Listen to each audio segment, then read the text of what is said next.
अखिल ब्रह्मांड नायक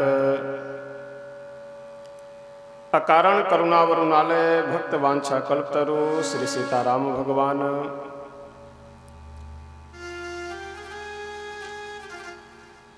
एवं राम कथा के परम रसिक श्री हनुमतलाल जी महाराज, परम पूज्य श्री सद्गुरुदेव भगवान जी, इस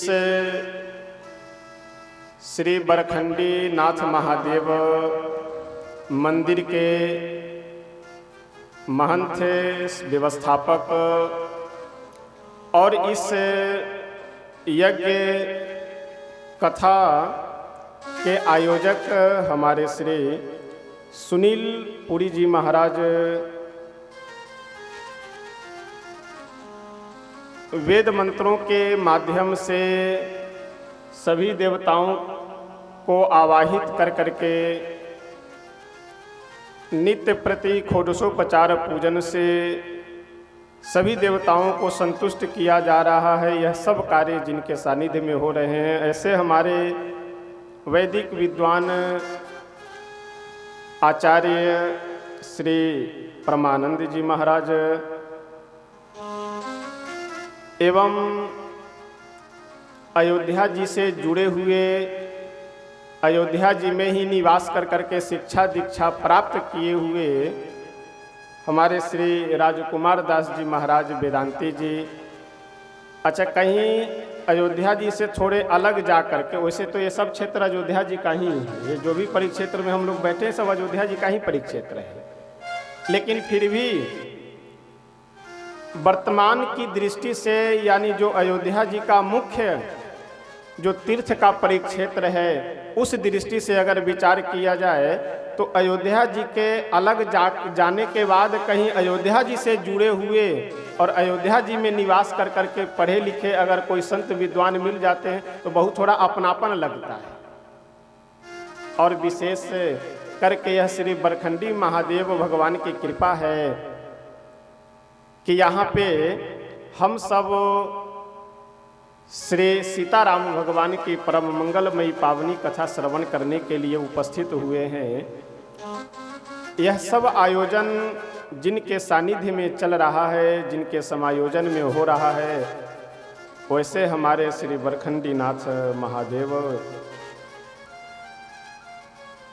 एवं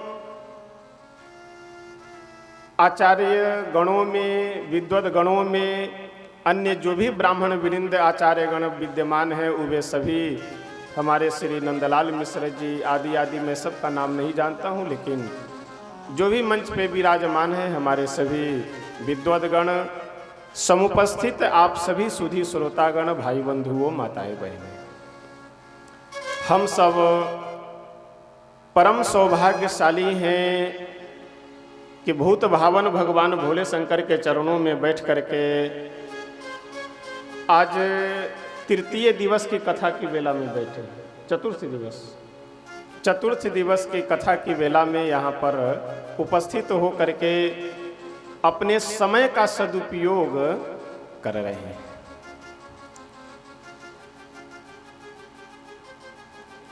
भगवान की कथा हम लोगों को केवल पुण्य प्राप्ति के लिए ही नहीं सुननी चाहिए।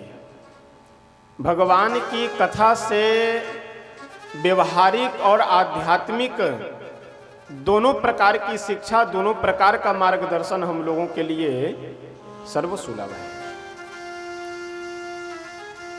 आजकल समाज में सबसे बड़ी विडंबना यह होती जा रही है कि लोगों का संबंध आपस में समाप्त होता जा रहा है,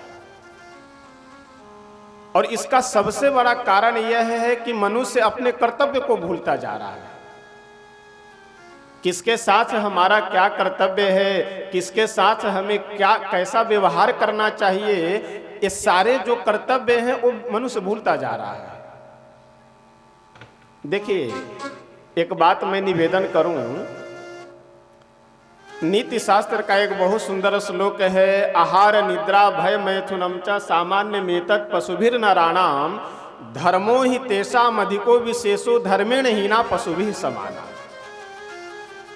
मनुष्य में और पशु में, जानवर में क्या अंतर है? आहार, निद्रा, भय और मैथुन यानी स्त्री पुरुष का जो प्रेम व्यवहार है, यह जितना मनुष्यों में है ठीक उतना ही पशुओं में है। फिर मनुष्य और पशु में अंतर क्या है? तो शास्त्रकार बहुत सुंदर निर्देश देते हुए कहते हैं कि धर्मो ही तेषाम, तेषाम मनुष्याणाम, मनुष्यों में धर्म ही एक विशेष है और धर्म से हीन मनुष्य पशु के समान है, पशुवत उसका जीवन है। अब प्रश्न यह उठता है कि धर्म क्या है? धर्म को कोई व्यक्ति अगर पूजा पाठ कर रहा हो तो उसे भी लोग कहते हैं कि धार्मिक आदमी है। कोई कथा सुनने जा रहा हो तो क्या कर, तो धर्म करने जा रहे हैं। लेकिन एक बात का ध्यान रखिएगा, धार्मिक होना ये अलग की बात है और उपासक होना ये अलग की बात है। यदि आप उपासना कर रहे हैं, पूजा पाठ कर रहे हैं, व्रत कर रहे हैं, तीर्थ यात्रा कर रहे हैं, कोई अनुष्ठान, तो आप उपासक हैं। और धार्मिक जिसके जीवन में, जिसके व्यवहार में धर्म का आचरण हो, धर्म हो, वह व्यक्ति धार्मिक है। देखिए आजकल हमारे समाज में ऐसी ऐसी विडंबनाएं फैली हुई है कि सुन करके दुख भी होता है और हंसी भी आती है। हंसी इसलिए आती है कि दुर्भाग्य है हमारे सनातन धर्मावलंबियों का कि उसे ग्रंथ पढ़ने का समय नहीं है। अगर किसी को कह दिया जाए कि भैया थोड़ा रामचरितमानस 10 मिनट बैठ के पढ़ो, तुरंत अरे महाराज जी क्या बतावे, अब इतनी व्यस्तता है, इतनी व्यस्तता है कि समझ लीजिए जहर खाने का फुर्सत नहीं है। और 5 मिनट बाद आप उस आदमी को जा करके देखेंगे तो कहीं चौराहे पे बैठ करके किसी को प्रधान बना रहा होगा या किसी को प्रधानी से उतार रहा होगा, किसी को विधायक बना रहा होगा, किसी को सांसद बना रहा होगा। औकात क्या है? केवल एक बटन दबाने का, वोट देने का। लेकिन बात लंबी लंबी, केवल फालतू का समय दुरुपयोग करना। आजकल समाज में बड़ी तेजी से एक प्रचलन चल रहा है, मनुवादी। मनुवादी शब्द बड़ा तेजी से फैल रहा है। ये जो मनुवादी शब्द प्रयोग करने वाले जो बुद्धिहीन लोग हैं, ऐसे लोग मनुस्मृति का यदि एक श्लोक का अगर सही से अर्थ बता दे तो मैं नाम बदल दूंगा। इनको उससे मतलब नहीं है। मतलब केवल वही है कि मनुवादी, मनुवादी, ब्राह्मणवादी, यही सब वादी लगा करके केवल अनाप शनाप बकना है। धर्म का लक्षण क्या है वो मैं निवेदन कर रहा हूं। मैं निवेदन केवल कर रहा हूं, मैं लिखने वाला नहीं। लिखने वाले तो हमारे ऋषि महर्षि गण हैं। जिस मनुस्मृति को लेकर के आज समाज में वितंडाएं फैली हुई है, उस मनुस्मृति का मैं आपको श्लोक सुना रहा हूं कि धर्म का लक्षण क्या है। श्री मनु जी महाराज धर्म का लक्षण लिखते हुए कहते हैं, धृते क्षमा दमोस्तेयम शौचम इंद्रिय निग्रह धीर्विद्या सत्यम अक्रोधो दशकम धर्म लक्षणम। धृति क्षमा दमोस्तेयम शौचम इंद्रिय निग्रह धीर विद्या सत्यम क्रोधो दशकम धर्म लक्षणम। ये 10 प्रकार के धर्म का लक्षण है। किस धर्म का? हमारे सनातन धर्म का लक्षण है। अब आप इन 10 लक्षणों में एक भी शब्द आप बता दीजिए कि मंदिर में जाना धर्म का लक्षण मनु जी लिख रहे हो। एक भी शब्द आप बता दीजिए कि मनु जी महाराज यह लिख रहे हो कि केवल संतों को, विद्वानों को मंदिर में जाकर के दान दो, वह धर्म का लक्षण है? नहीं। जो मनुष्य धैर्यवान है, जिसके अंदर धृति हो, धैर्यवान का मतलब वास्तव में धैर्यवान होना चाहिए। धीरज धर्म मित्र अरु नारी आपद काल परीक्षी ही चारी। आपत्ति के काल यदि आपका धैर्य न टूट रहा हो तब आप धैर्यवान हैं।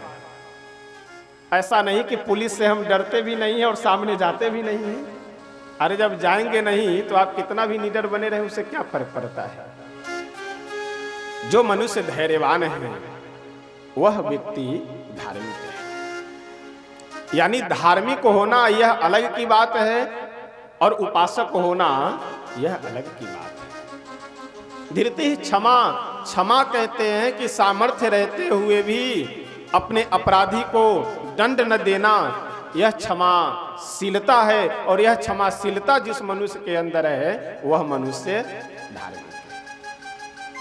अब ज्यादा इस श्लोक में मैं नहीं प्रवेश करूंगा, नहीं तो फिर इसी में आज की कथा रह जाएगी। धृति क्षमा दमोस्तेयम, जो अपनी इंद्रियों पे कंट्रोल कर करके रखने वाला हो, जो अपने इंद्रियों को अपने वश में रखने वाला हो, वह व्यक्ति धार्मिक है। यह श्री मनु जी महाराज का श्लोक है, धर्म का लक्षण बताते हैं।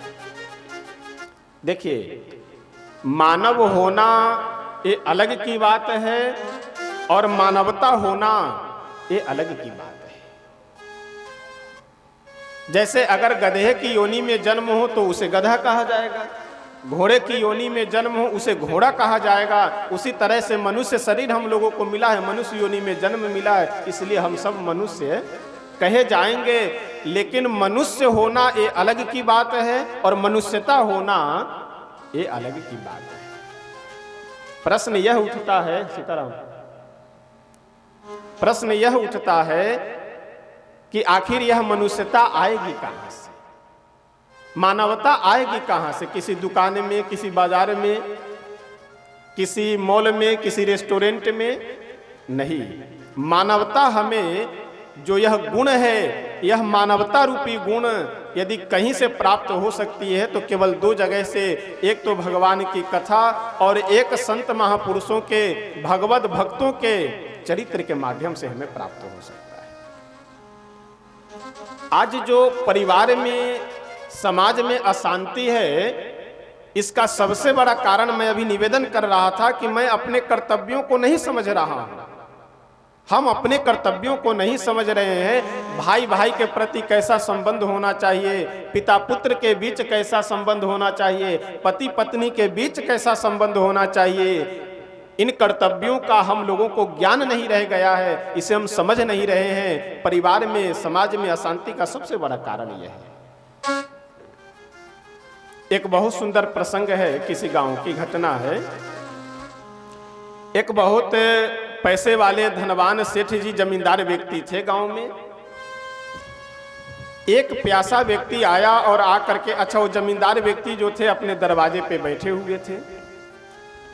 एक प्यासा व्यक्ति आया और आकर के हाथ जोड़ करके बोला कि बाबू साहब बहुत तेज प्यास लगी हुई है, एक लोटा जल मिल जाएगा हमें? वह जो सेठ जी थे, वह जो धनवान व्यक्ति बैठे थे कुर्सी पे, वो बोले कि हाँ ठीक है बैठो, अभी देखते हैं, अगर घर में कोई आदमी होगा तो बुलाते हैं, तुम्हें जल पिला देगा। अच्छा, संजोग की बात है, घर में कोई सदस्य उपस्थित नहीं थे। वह जो धनवान व्यक्ति अपने दरवाजे पे बैठे हुए थे, वह आवाज दिए, लेकिन घर में कोई सदस्य नहीं थे, इसलिए कोई आए नहीं। कुछ देर बाद वह प्यासा व्यक्ति पुनः खड़े होकर के बोला कि बाबू साहब बहुत तेज प्यास लगी है, एक लोटा जल मिल जाता तो मेरी प्यास बुझ जाती। तो वह जो जमींदार व्यक्ति कुर्सी पे बैठे हुए थे, वो डांटते हुए बोले कि क्यों बार बार परेशान कर रहे हो, शांति से बैठो, देखते हैं घर में कोई आदमी होगा तो बुलाते हैं, जल पिला देगा। वह प्यासा व्यक्ति हाथ जोड़ करके खड़ा हुआ और बोला कि बाबू साहब अगर बुरा ना मानो तो एक बात कहूं। वह जमींदार व्यक्ति बोले कि नहीं नहीं बोलो, क्या बात है, बुरा नहीं मानेंगे। वह प्यासा व्यक्ति बोला कि आप इतनी देर से हमें यह सांत्वना दे रहे हैं, बता रहे हैं कि शांति से बैठो, आराम से बैठो, घर में कोई आदमी होगा तो बुलाते हैं, जल पिला देगा, तो क्या आप आदमी नहीं हैं? क्या आप आदमी नहीं है इस घर के? कहने का तात्पर्य कि वह कुर्सी पे बैठा हुआ जो जमींदार व्यक्ति है, धन के अभिमान में बैठा हुआ जो अभिमानी व्यक्ति है, वह आदमी तो है लेकिन उसके अंदर आदमीयता नहीं है। वह मानव तो है लेकिन उसके अंदर मानवता नहीं है। तो जो भगवान की कथा है, वह भगवान की कथा, हम मनुष्य हैं लेकिन हम में मनुष्यता लाने का कार्य भगवान की कथा करते हैं। हम मानव तो हैं लेकिन मानवता हम में नहीं है, वह मानवता स्थापित करने का कार्य भगवान की कथा करती है। आज से 3 तारीख तक हम सब श्री रामचरितमानस का सानिध्य लेकर के श्री रामचरितमानस का शरण ग्रहण कर करके श्री राम कथा हम सब आज से 3 तारीख तक श्रवण करेंगे। एक गोस्वामी तुलसी बाबा का बहुत सुंदर तुलसी बाबा की पंक्ति है कि किसी भी कार्य के प्रति हमारा प्रेम तब तक नहीं होगा, उस कार्य के प्रति लगाव तब तक नहीं होगा जब उसकी विशेषता को जब तक हम समझेंगे नहीं। तो आज से 3 तारीख तक जो हम सब यहाँ बैठ करके जिस ग्रंथ की कथा श्रवण करेंगे, जो सुनेंगे, उसकी विशेषता क्या है, उसकी महिमा क्या है, उसका हमारे जीवन में उपयोग क्या है, यह सब समझने के बाद ही हमारी उसके प्रति श्रद्धा और लालसा जागृत हो। इस ग्रंथ का नाम है रामचरितमानस। अच्छा, अगर आप विचार करें तो इस नाम से ही आपको स्पष्ट हो जाएगा कि इस ग्रंथ के अंदर है क्या। श्री राम चरित और मानस। देखिए, संस्कृत जगत में शब्द 2 तरह के होते हैं। एक स्वतंत्र शब्द होते हैं जो धातु प्रत्यय के द्वारा निर्मित हो, जो प्रकृति प्रत्यय के द्वारा भी उत्पन्न हो, और दूसरे सामासिक शब्द होते हैं जो समास के द्वारा निर्मित शब्द हो। जैसे रामेश्वर, रामेश्वर में राम भी स्वतंत्र शब्द है और ईश्वर भी स्वतंत्र शब्द है, लेकिन दोनों को मिला करके समास के द्वारा रामस्य ईश्वरः रामेश्वरः, या अथवा रामः ईश्वरो यस्य स रामेश्वरः, अथवा रामश्च ईश्वरश्च रामेश्वरः, अलग अलग समास कर करके इस शब्द को बनाया जाता है। तो राम और ईश्वर दोनों को मिला करके क्या बन जाता है? रामेश्वर। तो ये जो रामचरितमानस शब्द है, इसमें 3 स्वतंत्र शब्द है, राम, चरित और मानस। अच्छा, इसे समझने के लिए सबसे बढ़िया सहज सरल यह है उपाय कि इस शब्द को आप उल्टा कर दीजिए। सीधा शब्द क्या है? रामचरितमानस। और इसको समझने के लिए उल्टा कर करके आइए, मानस, चरित, फिर राम। यानी संकेत यह है कि यदि आपको राम बनना हो, यदि आपको मर्यादा पुरुष बनना हो, तो सबसे पहले आपको अपने मानस को, मन को ठीक करना पड़ेगा। और जब मानस ठीक हो जाएगा, मन आपका ठीक होगा, मन यदि शुद्ध हो जाए, मन पवित्र हो जाए, तो चरित्र अपने आप आपका उज्जवल हो जाएगा।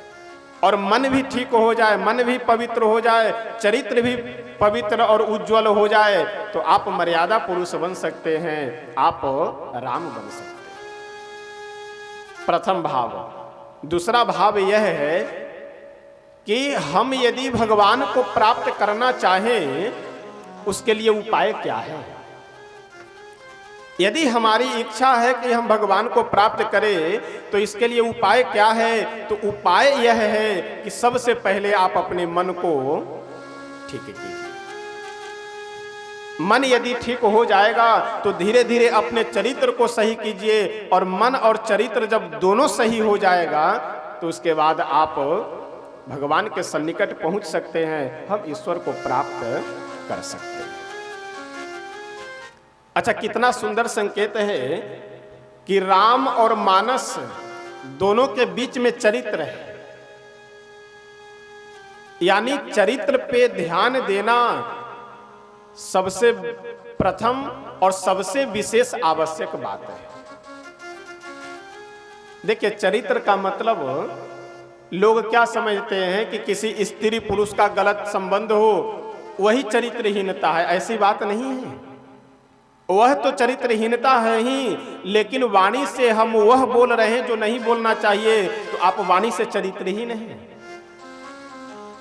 कान से यदि आप वह सुन रहे हैं जो नहीं सुनना चाहिए, तो आप कान से भी चरित्रहीन हैं। हाथ से आप वह कर रहे हैं जो नहीं करना चाहिए, तो आप अपने हाथ से चरित्रहीन हैं। नेत्रों से आप वह देख रहे हैं जो नहीं देखना चाहिए, तो आप नेत्र से चरित्रहीन हैं। चरित्रहीन का मतलब यह नहीं है कि किसी पुरुष का स्त्री से अथवा किसी स्त्री का किसी पुरुष से गलत संबंध हो, वही चरित्रहीनता है। एक बहुत सुंदर इंग्लिश की पंक्ति है money is loss, nothing loss. यदि पैसा आपका चला गया तो कुछ नहीं गया। Health is lost, something loss, यानी स्वास्थ्य यदि आपका गिर गया, आप बीमार हो गए तो थोड़ा बहुत गया, फिर दवा खाएंगे बीमारी सही होगी, बढ़िया अनार का जूस वगैरह पी करके फिर स्वास्थ्य सही हो जाएगा। Money is loss, nothing loss, health is loss, something loss और करेक्टर इज लॉस तो एवरीथिंग लॉस। यदि आपका चरित्र चला गया तो समझ लीजिए सब कुछ चला गया, आपके पास कुछ नहीं बचा। और आज विडंबना यह है कि मनुष्य के पास सभी वस्तुओं की व्यवस्था तो बढ़ रही है, मनुष्य धन से, घर से, जमीन से, इससे तो आगे बढ़ रहा है, लेकिन चरित्र से पीछे गिरता चला जा रहा है, चरित्र खत्म होता चला जा रहा है समाज में। इसलिए चरित्र निर्माण का, मानवता गुण स्थापित का, इन सभी गुणों का सबसे बढ़िया उपाय और सबसे बढ़िया साधन भगवान की कथा है। और भगवान की कथा से ही यह मानवता आदि गुण हम में स्थापित हो सकता है। श्री गोस्वामी तुलसी बाबा बहुत सुंदर मानस के वंदना प्रकरण का प्रारंभ करते हुए लिखते हैं कि सर्वप्रथम गुरु की वंदना करते हैं। आइए हम सब गोस्वामी बाबा के शब्दों में आगे मानस की चौपाई गुनगुनाते हुए आगे बढ़ते हैं। बंदे गुरु पद पदुम परागा, बंदे गुरु पद पदुम परागा, बंदे गुरु पद पदुम परागा, बंदहु गुरु पद पदुम परागा, बंदहु गुरु पद पदुम परागा, बंदहु गुरु पद पदुम परागा, सुरुचि सुवास सरस अनुरागा, सुरुचि सुवास सरस अनुरागा, बंदहु गुरु पद पदुम परागा, बंदहु गुरु पद पदुम परागा। गोस्वामी बाबा कहते हैं कि बंदहु गुरु पद पदुम परागा, सुरुचि सुबास सरस अनुरागा। हम अपने जीवन में किसी भी क्षेत्र में यदि आगे बढ़ना चाहते हैं, उसके लिए गुरु का सानिध्य परम आवश्यक होता है। और तो और यदि आपको चोरी भी करना हो तो बिना गुरु बनाए आप चोरी करना नहीं सीख सकते। यदि आपको किसी अवगुण में परिवर्तित भी होना हो, किसी अवगुण में प्रवृत्त भी होना हो, तो बिना गुरु का सानिध्य ग्रहण किए उसमें आप पारंगत नहीं हो सकते। उसी तरह से भगवत प्राप्ति में भी उसी प्रकार से अपने जीवन में परिवर्तन करना चाहते हैं, विचार में परिवर्तन करना चाहते हैं, तो बिना गुरु का सानिध्य ग्रहण किए हुए संभव नहीं है आगे बढ़ पाना। गुरु शब्द के लिए बहुत सुंदर कहा गया है कि गु शब्दस्तु अंधकारः, रु शब्दस्त निरोधकः, अंधकार निरोधत्वात् गुरु शब्द विधीयते। गु का मतलब होता है अंधकार, रु का तात्पर्य है प्रकाश, जो हमें अंधकार से प्रकाश की ओर ले जाए वही गुरु होते हैं। देखिए, गुरु का शास्त्रों में बहुत महत्व है। और एक बहुत सुंदर प्रसंग आता है कि एक बार की बात है, एक चोर किसी बहुत बड़े पैसे वाले सेठ के यहाँ से चोरी कर करके भागा। अच्छा, जैसे वह चोरी कर करके भागा, वैसे राजा के सैनिक उसका पीछा करते हुए दौड़ पड़े। कई लोगों का ध्यान इधर उधर भटक रहा है, तो थोड़ा कथा में अगर बैठे हैं तो ध्यान को अपने शांत कर करके बैठे, क्योंकि कथा आज तो मैं यहाँ प्रथम दिवस बैठा हूँ। कथा में जिनको जाना हो, भजन या चौपाई जब चले उस समय आप उठ करके धीरे से आराम से निकल लीजिए, क्योंकि कथा में शांति परम आवश्यक। आप 10 मिनट बैठिए, 20 मिनट बैठिए, आधे, जितना समय आपके पास हो और जितना आपकी इच्छा हो उतना ही बैठिए, लेकिन स्वयं भी शांत हो करके, ताकि आपको भी कुछ मिल सके और आसपास बैठे हुए अन्य श्रोताओं को भी कुछ मिल सके। देखिए, कथा का मतलब यह नहीं है कि आए बैठे और भजन गाया गया, ताली बजा करके चले गए। कथा का मतलब यह है कि अगर आप 10 मिनट, आधे घंटे, 1 घंटे बैठ रहे तो कुछ ले करके जाएंगे, और लेंगे तब जब मन होगा शांत। और मन 25 जगह चक्कर काट रहा हो, घूम रहा हो, आपस में गप सलाका भी लगा रहे हो, तो फिर कथा में बैठना और न बैठना तो बराबर है। एक बहुत सुंदर श्लोक है नीति शास्त्र का कि शास्त्राण्यधीत्यापि भवन्ति मूर्खा यस्तु क्रियावान पुरुषः स विद्वान सुचिंतितम चौषध मातुराणाम न नाम मात्रे न करोत्य रोगम।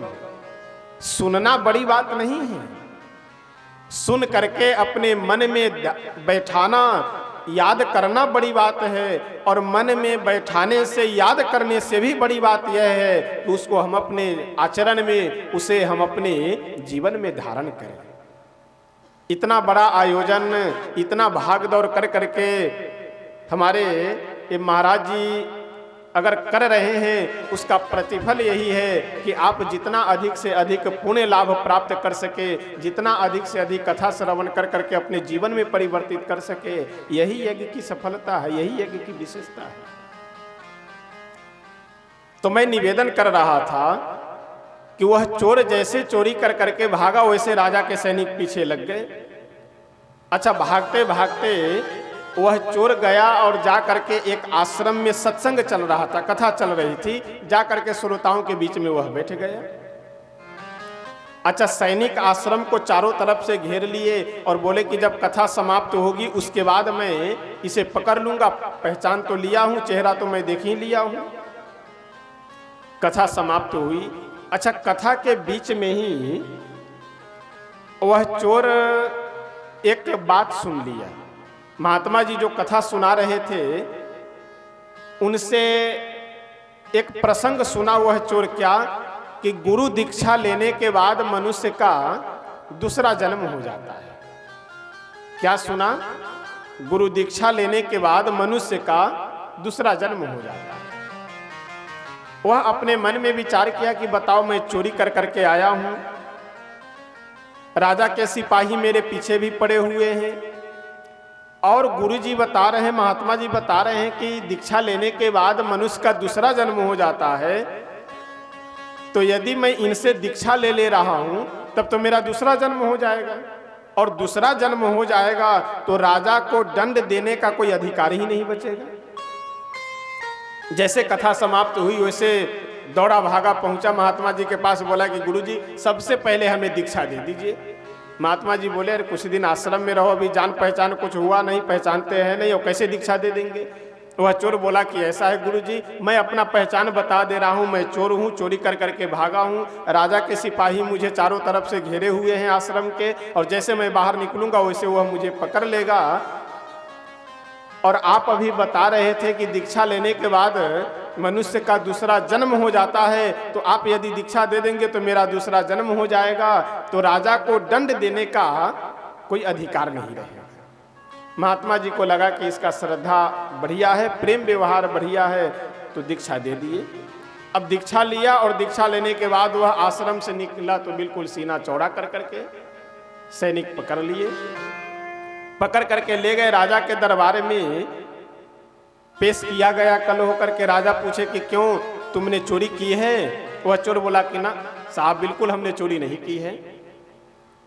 राजा बोले, फिर तुम झूठ बोल रहे हो, मेरे सैनिक पकड़ करके लाए हैं और सारे सैनिक बोल रहे हैं कि चोर तुम ही हो, तुम्ही ने चोरी की है। चोर बोला कि महाराज मैं कह रहा हूं कि चोर मैं नहीं हूं, चोरी मैं नहीं किया हूं। राजा बोले तो परीक्षा दोगे?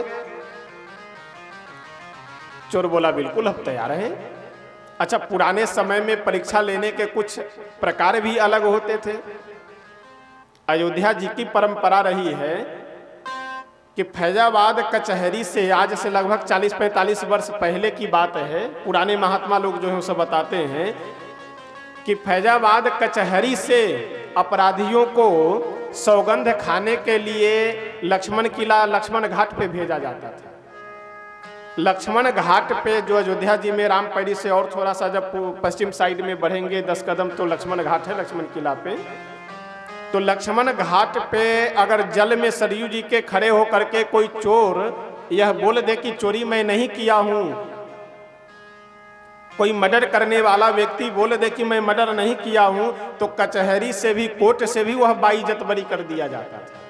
लेकिन प्रभाव यह था कि अगर कोई अपराधी है और यह बोल दे कि मैं अपराधी नहीं हूं, उसे फिर बचना नहीं, किसी न किसी कारण से उसकी मृत्यु हो जाएगी। राजा चोर से पूछे कि तुम क्या परीक्षा दोगे? चोर बोला कि हाँ बिल्कुल हम देने के लिए तैयार हैं। तो हाथ पे पीपल का पत्ता रख करके और गर्म लोहा रखा गया, इसलिए कि यदि चोर होगा तो इसका हाथ जल जाएगा और चोरी इसने यदि नहीं किया होगा तो इसका हाथ नहीं जलेगा। आश्चर्य की बात है, उस चोर के हाथ पे पीपल का पत्ता रख करके और पीपल के पत्ते पे जैसे गर्म लोहा रखा गया, उसकी हाथ नहीं जली। अब राजा नाराज हो गए सभी सैनिकों के ऊपर, अपने प्रशासन के सेनाओं के ऊपर, कि तुम निरपराधी व्यक्ति को वाहवाही लेने के लिए चोर बना करके, अपराधी बना करके दरबार में पेश कर रहे हो, मैं तुम सबको मृत्यु दंड दे रहा हूं। अच्छा, चोर अपने मन में विचार किया कि बात तो भाई सही यह है कि चोर तो मैं ही हूं, चोरी तो हमने ही की है। हाथ जोड़ करके चोर राजा से बोला कि राजा साहब, इन सैनिकों को आप दंड नहीं दीजिए, क्योंकि यह बात सही है कि चोर मैं ही हूं, चोरी हमने ही की है, लेकिन इस जन्म में नहीं, पिछले जन्म में। राजा बोले कि कमाल की बात करते हो, इतना जल्दी तुम जन्म लेकर के और इतने बड़े हो गए। चोर बोला कि नहीं नहीं राजा साहब, आप समझ नहीं रहे, अभी हमने गुरु दीक्षा लेकर के, मैं गुरु दीक्षा लेकर के आपके पास आया हूं। तो हमने जो गुरु दीक्षा ली है, तो गुरु दीक्षा लेने के बाद मेरा दूसरा जन्म हो गया, इसीलिए मेरा हाथ नहीं जला।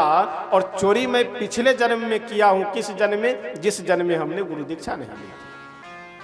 यह श्री भक्तमाली जी का प्रसंग है।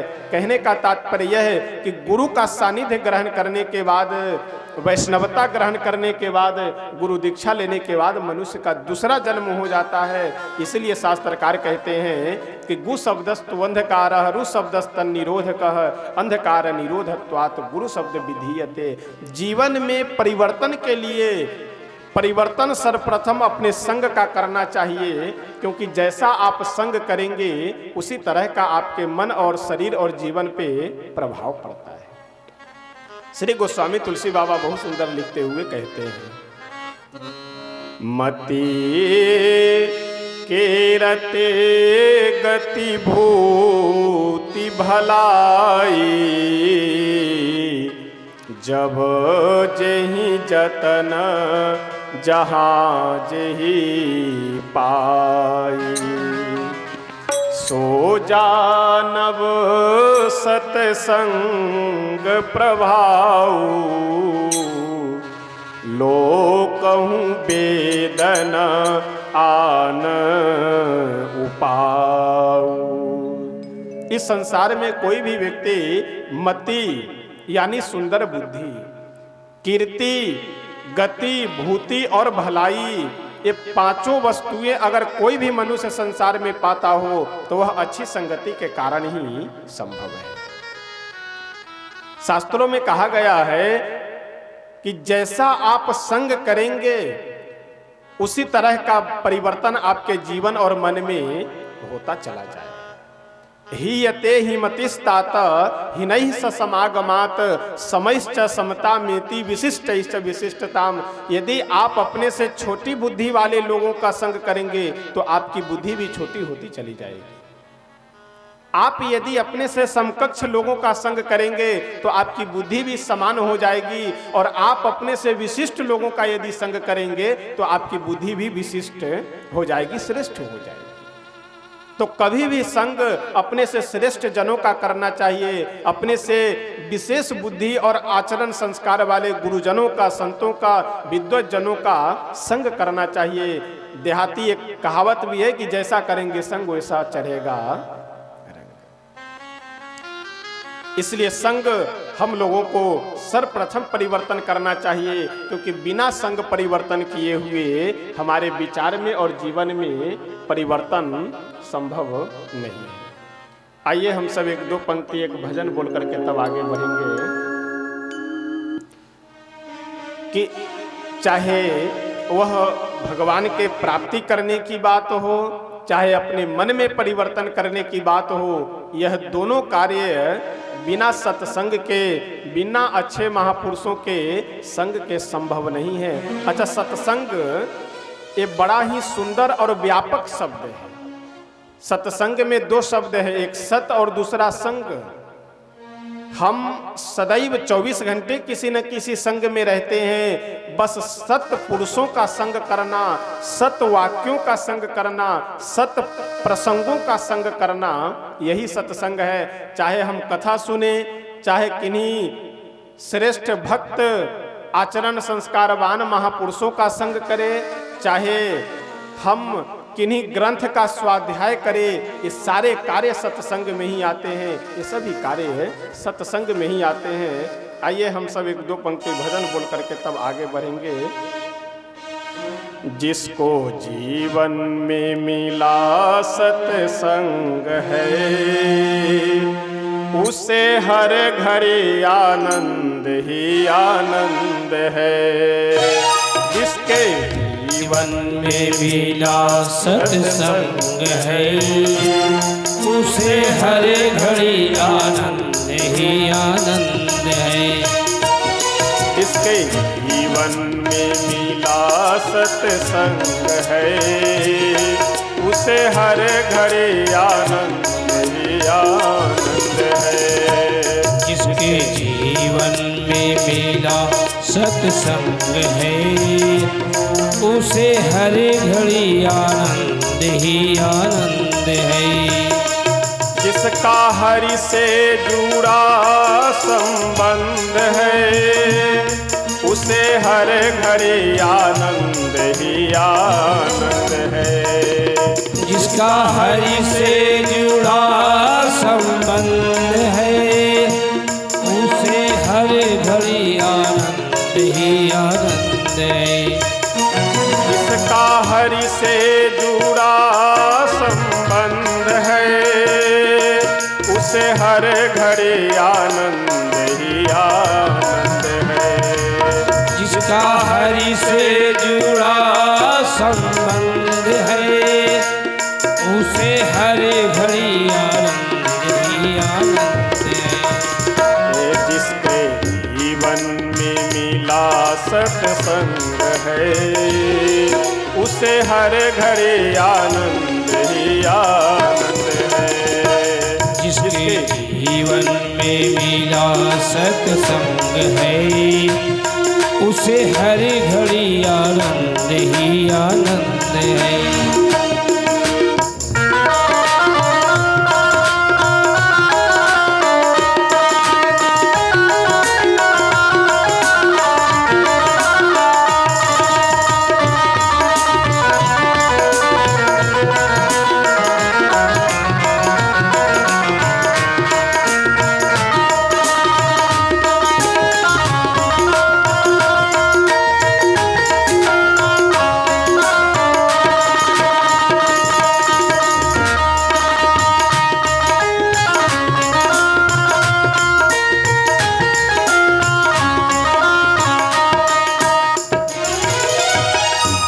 जिसका जीवन सच्चाई में ढल गया, उसके पापों का पर्वत भी गल गया।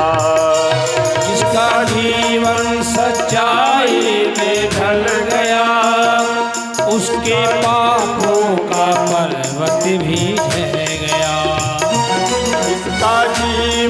सच्चाई में ढल गया, उसके पापों का पर्वत भी गल गया।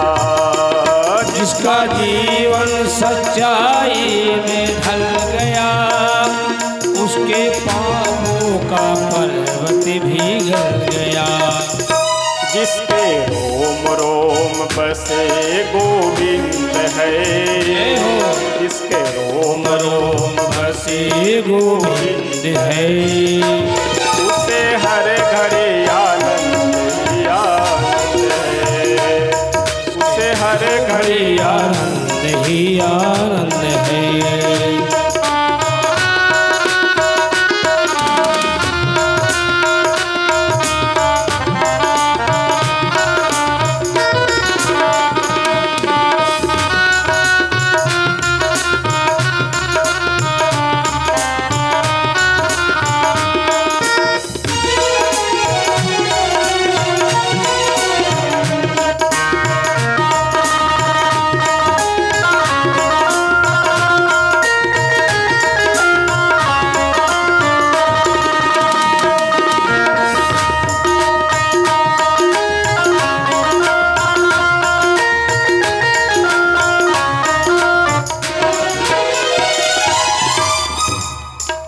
भगवत संबंधी बातों को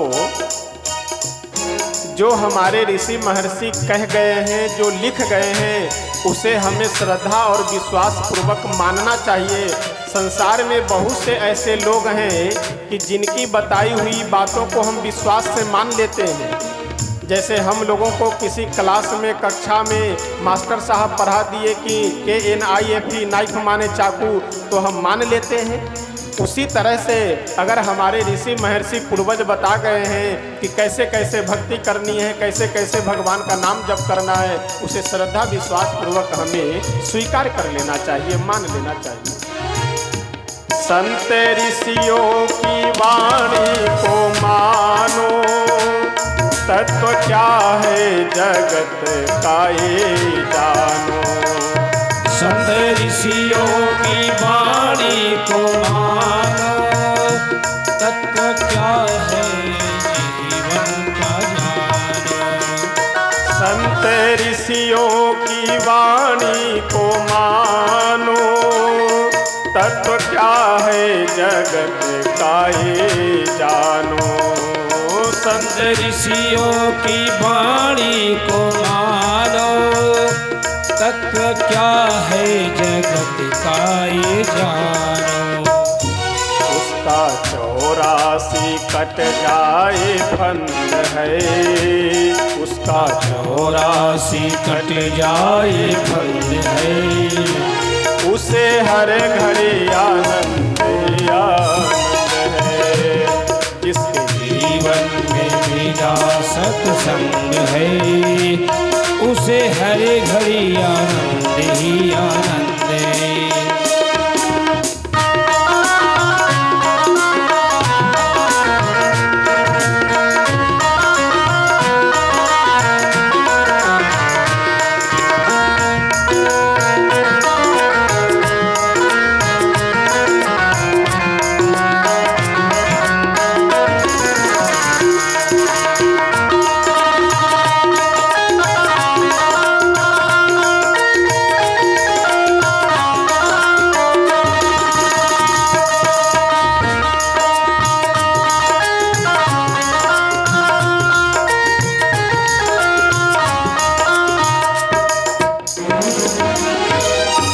भजन की अंतिम पंक्ति में संत कहते हैं कि हम लोगों का एक स्वभाव है उदाहरण खोजने का, कि भगवान का नाम जपने से, उनकी कथा सुनने से किन्हीं को मिले भी हैं, किसी का कल्याण भी हुआ है। तो अब अंतिम पंक्ति में नाम बताते हुए संत कहते हैं, सूर मीरा कबीरा ने गाया, तुलसी नानक ने दर्शन पाया। सुर मीरा कबीरा ने गाया, तुलसी नानक ने दर्शन पाया। सुर मीरा कबीरा ने गाया, तुलसी नानक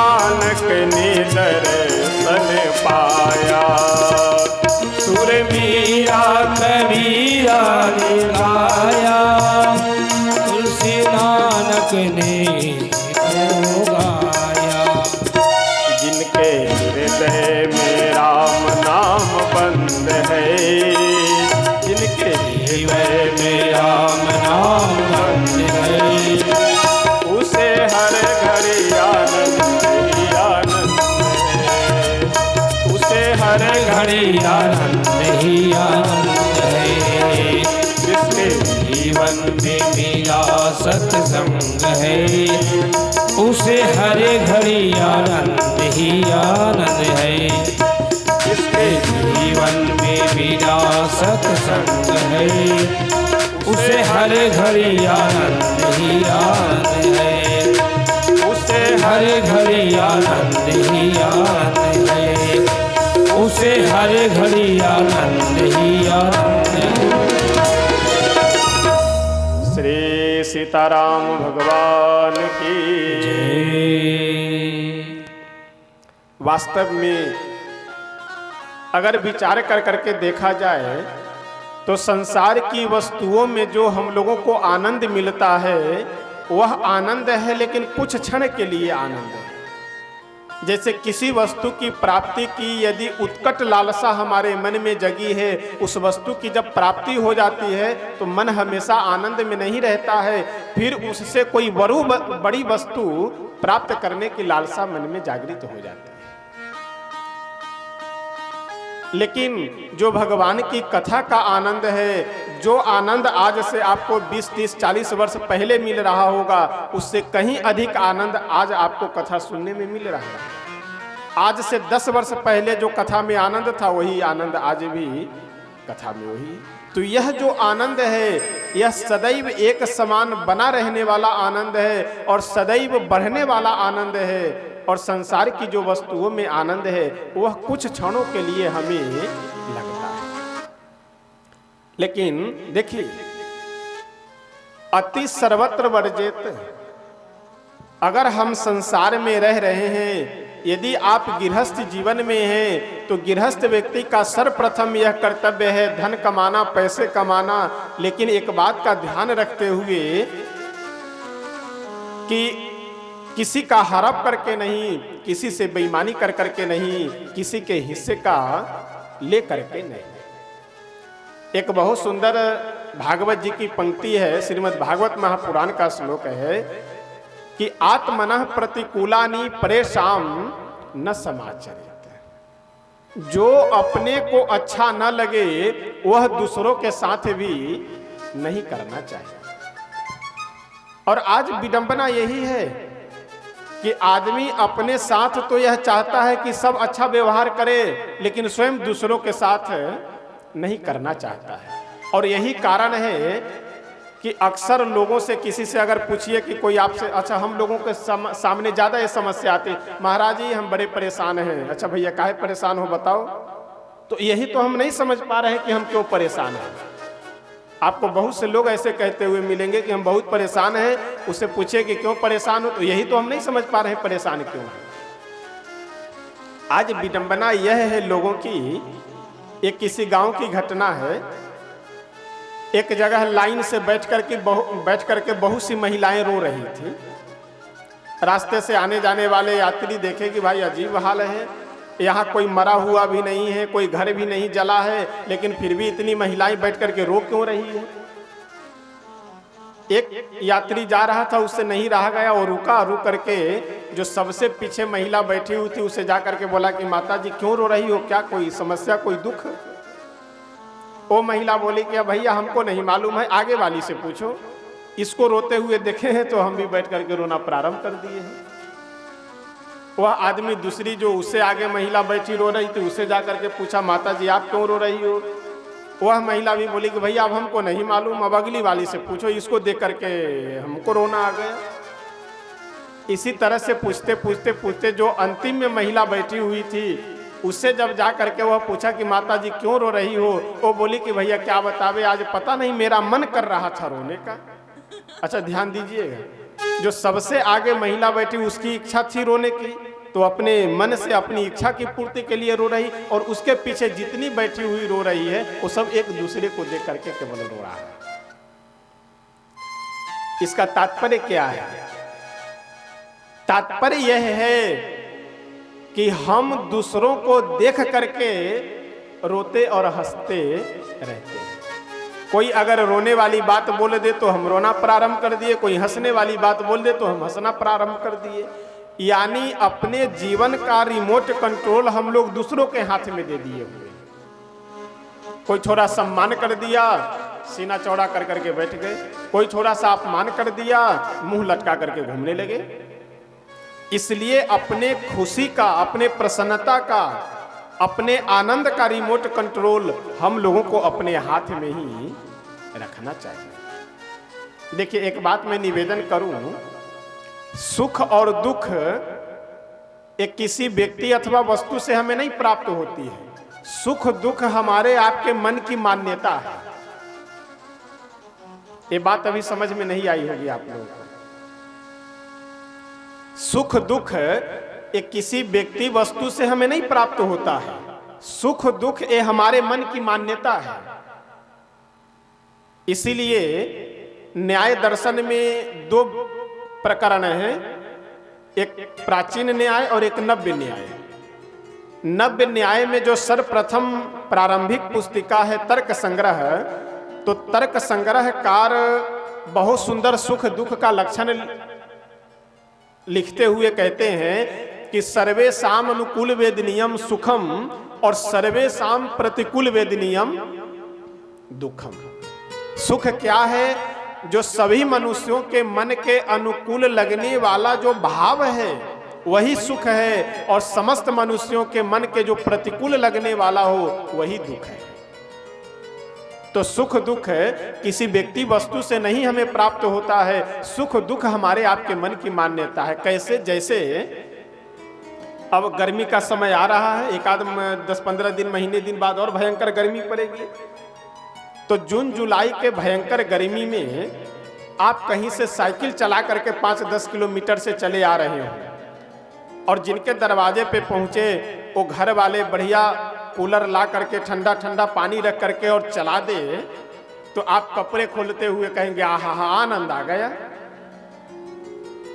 यानी जून जुलाई के महीने में अगर कोई घर वाला व्यक्ति बढ़िया ठंडा ठंडा जल रख करके अगर कूलर चला दे रहा हो तो आप क्या कहते हैं? आनंद आ गया।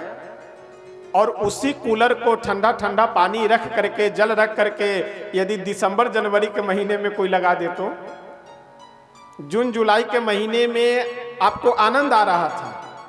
आप यह कह रहे थे कि यारे बिल्कुल शरीर में प्राण आ गया, और वही ठंडी के महीने में आप क्या कहेंगे? अरे जल्दी से बंद करो, प्राण लोगे क्या? अब विचारणीय बात यह है, कूलर भी वही, पानी भी वही, आप भी वही। जुलाई के महीने में उस कूलर से सुख मिल रहा है और जनवरी के महीने में उस कूलर से दुख मिल रहा है। तो आप यह विचार कर करके बताइए कि उस कूलर से सुख मिल रहा है अथवा दुख मिल रहा है? दोनों उससे मिल रहा है। इस समय का परिवर्तन है कि अगर गर्मी का समय आया तो सुख मिल रहा है, और ठंडी का समय आया तो दुख मिल रहा है। इसलिए सुख दुख एक किसी व्यक्ति वस्तु से नहीं, ये हमारे आपके मन की मान्यता है। मान लिए कि सुख तो सुख, मान लिए दुख तो दुख है। श्री गोस्वामी तुलसी बाबा बहुत सुंदर वर्णन करते हुए कहते हैं, अच्छा मंगलाचरण सबसे अधिक अगर विस्तार से मंगलाचरण करने वाले कोई महाकवि हैं तो हमारे श्री गोस्वामी तुलसी बाबा हैं। और किसी ग्रंथ में यदि सबसे अधिक मंगलाचरण है तो वह मंगलाचरण श्री रामचरित मानस में है। आगे तुलसी बाबा बहुत सुंदर लिखते हुए कहते हैं कि सत्संग की बड़ी अद्भुत महिमा है, और भगवान की जो कथा है यह कथा तो सारे संसार को पावन और पवित्र करने वाली कथा है। और आगे श्री गोस्वामी तुलसी बाबा बहुत सुंदर राम नाम की महिमा वर्णन करने जा रहे हैं, और 1-2 चौपाइयों में नहीं 9 दोहों में राम नाम की महिमा तुलसी बाबा वर्णन करते हुए कहते हैं, बंदे नाम राम रघुबर को, बंदे नाम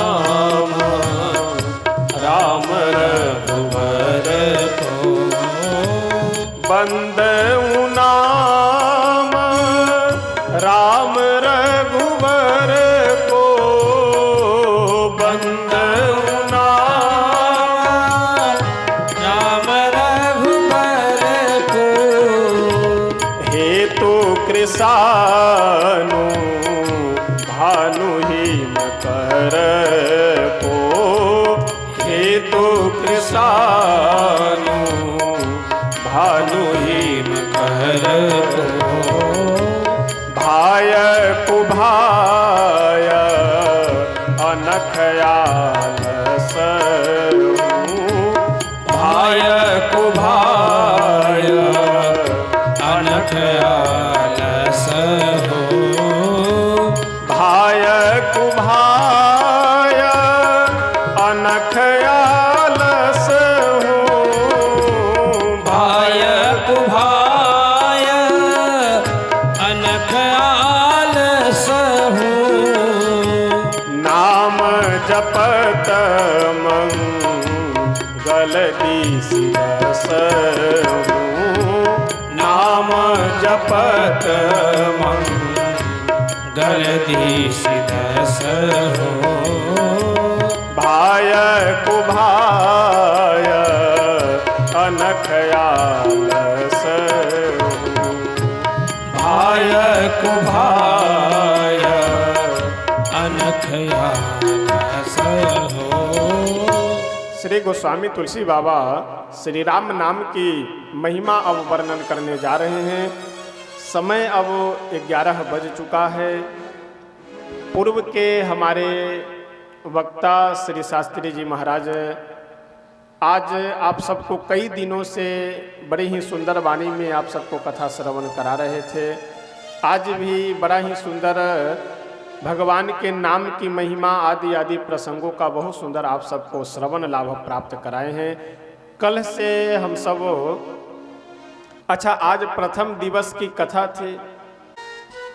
अपने सेवा रूपी जल प्रदान कर करके उस बगीचा को खिलखिलाते हुए बढ़िया प्रस्फुटित कर करके रखने वाले जो हमारे श्री महंत जी महाराज हैं, श्री सुनील पुरी जी महाराज हैं। ऐसे ये दो बाबा हमारे, एक तो मंदिर में विराजमान बाबा और दूसरे यह बाबा, दोनों मिल करके यह सुंदर आयोजन कई वर्षों से भी, मैं तो प्रथम वर्ष यहाँ पे आया हूँ, मुझे तो सौभाग्य इस बार मिला है, वो भी बाबा की कृपा है कि कहीं से बुला लिए व्यवस्था कर करके। यह मैं अपना सौभाग्य मानता हूँ और है भी। हम आप सबको कथा सुनाने नहीं, हम तो अपनी वाणी पवित्र करने के लिए आए हैं बाबा के चरणों में। आप सब तो प्रतिवर्ष कथा श्रवण करने वाले, आप सब तो कहीं ना कहीं हमसे अधिक जानने वाले सुधी श्रोता हैं। ये तो हम अपनी वाणी पवित्र करने के लिए आए हैं। तो प्रेम से हम सब कल 7 बजे से यहाँ उपस्थित होकर के 11 बजे तक, या जो भी ठाकुर जी की बाबा का जो भी समय होगा, जो भी दिशा निर्देश होगा, उस अनुसार कथा श्रवण करेंगे। अपनी वाणी को यहीं पे भगवान भोले शंकर के चरणों में विराम देते हैं। आइए प्रेम से स्तुति संकीर्तन करते हैं, तत्पश्चात फिर आरती करेंगे। प्रेम से अपने अपने यथास्थान बैठे हुए हम सब स्तुति और संकीर्तन करते हैं। शरण में आए हैं हम तुम्हारी, दया करो हे दयालु भगवन। शरण में आए हैं हम तुम्हारी, दया करो हे दयालु भगवन। शरण में आए हैं हम तुम्हारी, दया करो हे दयालु भगवन। शरण में आए प्रेम से सभी भक्त गाइए। दया करो हे दयालु भगवन। सुधारो बिगड़ी दशा हमारी, दया करो हे दयालु भगवन। सुधारो बिगड़ी दशा हमारी, दया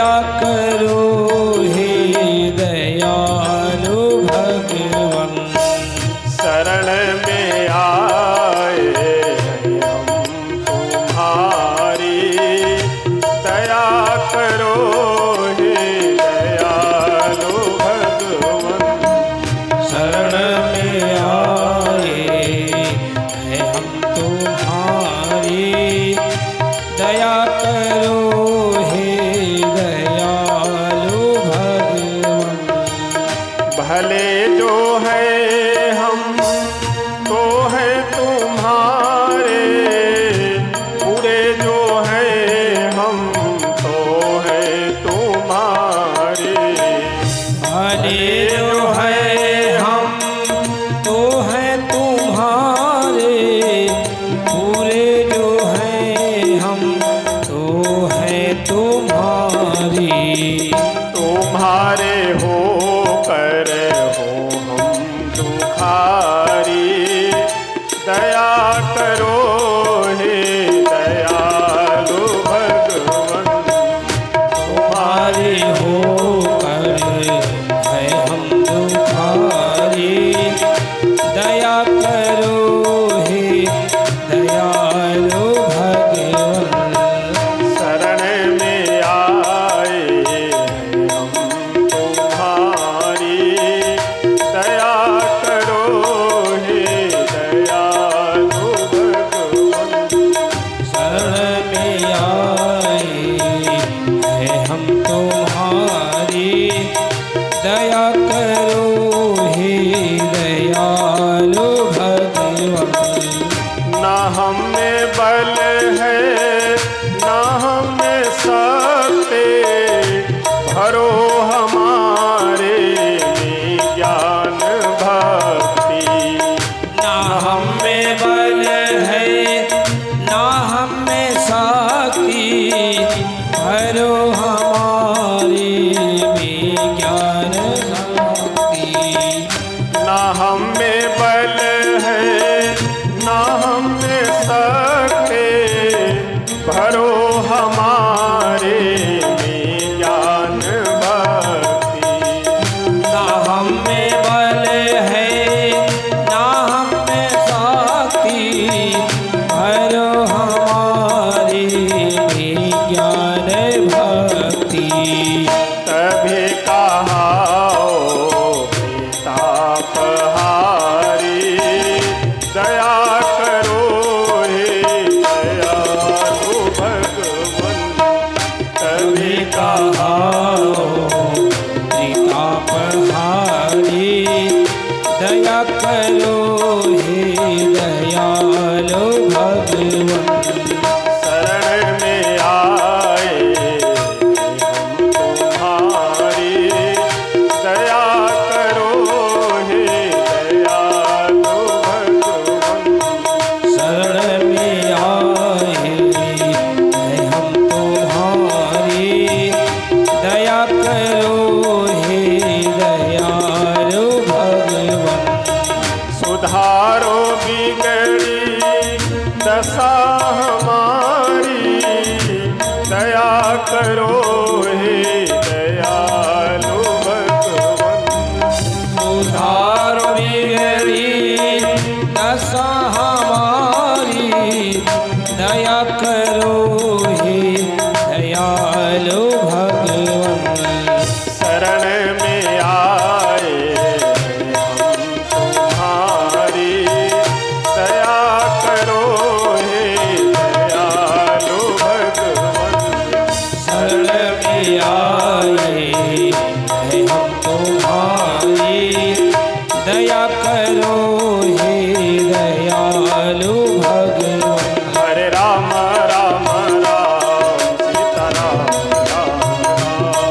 हरे राम राम राम सीता राम राम राम। हरे राम राम राम सीता राम राम राम। हरे राम राम राम सीता राम राम राम। हरे राम राम राम सीता राम राम राम। हरे राम राम राम सीता राम राम राम।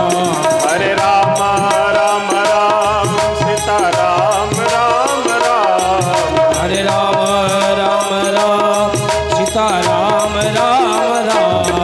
हरे राम राम राम सीता राम। जय हो। हरे राम राम राम सीता राम राम राम। हरे राम राम राम सीता राम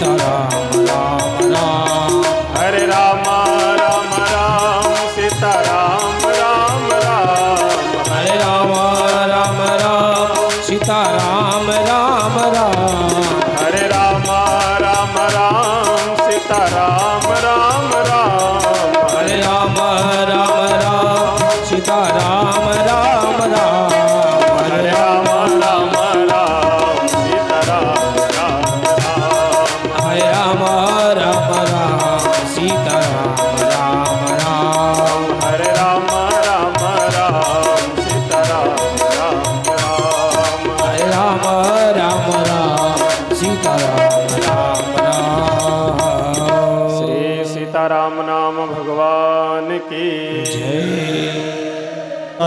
आत्मा सनि प्रजा सनि पशु सनि लोक सन्यभय सनि अग्नि प्रजां बाहुलां मे करोत्पन्नं पयोरेतो अस्माशुधतः। आप सभी भक्त मंच के नजदीक आ जाएं, जो भी पीछे खड़े हैं आप सब आगे आ जाइए। सभी लोग हाँ आगे आकर के आरती में सभी लोग सम्मिलित होंगे। कीरति कलितहन लितसिय पीकी आरती श्री रामायण की कीरति कलित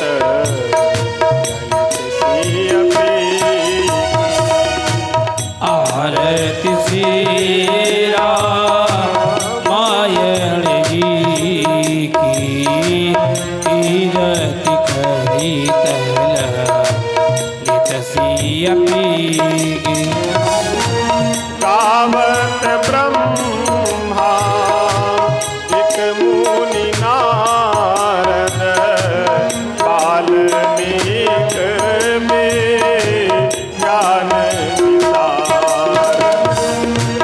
गावत ब्रह्मा दिक मुनि नारद वाल्मीक भी ज्ञान विशारद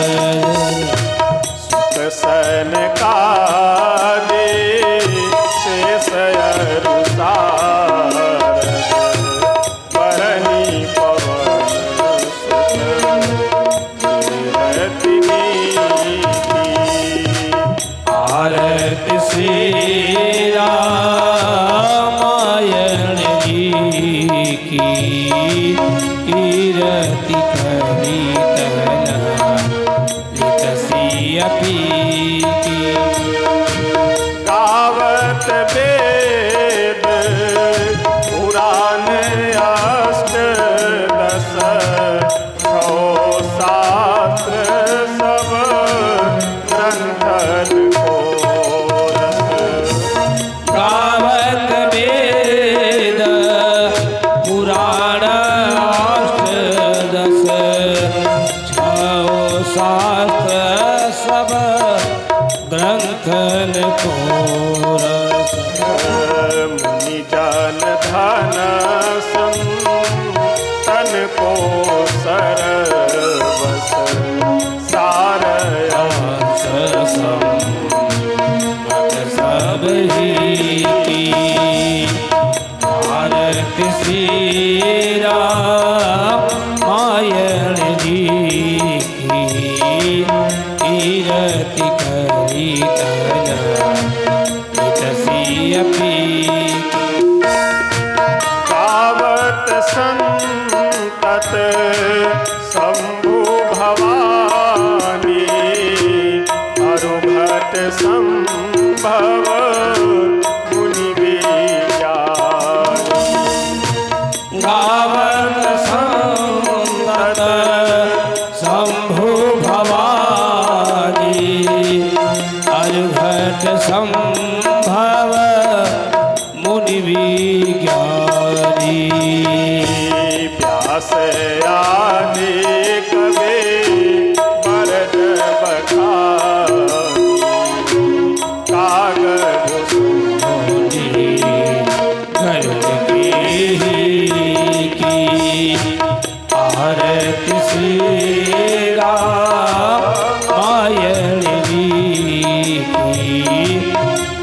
कीरति कलितल नितसियपि कलिमल हरने विषय रस फेंके सुभग सिंगार मुक्ति जुवती की कलिमल हरने विषय रस फीकी सुभग सिंगार मुक्ति जुवती दलन रोग भव मूरी की आत्मात सब बिन तुलसी की आरती सीरा मायन जी की तीरति करी कर निकसियपि की कर्पूर गौरम करुणावतारम संसार सारम भुजगहारा सदा वसंतम हृदयारविंदे भावं भवामि सहितं नमामि त्वमेव माता च पिता त्वमेव त्वमेव माधो च सखा त्वमेव त्वमेव विद्या द्रविणं त्वमेव त्वमेव सर्वं मम जीवदेव आरति सीरा मायरी कीरति करी कर निकसियपि कीरति करी कर निकसियपि कीरति करी कर निकसियपि ओम देव शांतिरंतरिक्षगुं शांति पृथ्वी शांतिरावः शांतिरुक्षतयः शांति वनस्पतयः शांतिर्विश्वै देवाः शांति ब्रह्म शांति सर्वगुं शांति शांतिरेव शांति सामा शांतिरेधि।